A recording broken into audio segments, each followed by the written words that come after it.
Oh. Kaya naman pala may star ang baby ko. Ang galing niya yan. O, yung sinagot niya. Oo, magaling daw siya. Thumbs mark. Ayan. Yung name niya daw, di niya daw natinitignan mo. Spelling nasa isip na daw niya. Ngayon nakulat yung guys. Finish niya na yun. Numbers, yan. Manipis lang kasi pagsusulat niya guys, oh. Hindi madikim. Tsaka sa sobrang sipag niya guys, gusto niya daw rainbow. In-explain niya daw kay teacher. Hindi daw niya kasi naglaw lahat. Basta may kulay at yung flower, sarap dapat yellow. Gusto niya rainbow. Tsaka ito, sa sobrang sipag, sabi lang, i-check lang yung isa. Kinulayan niya guys. At tsaka ito, bis i-kiss lang.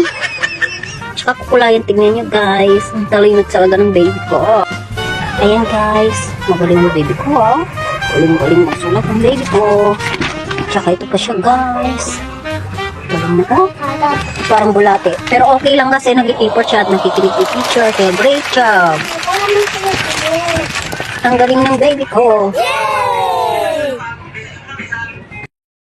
Ayan pa guys, oh.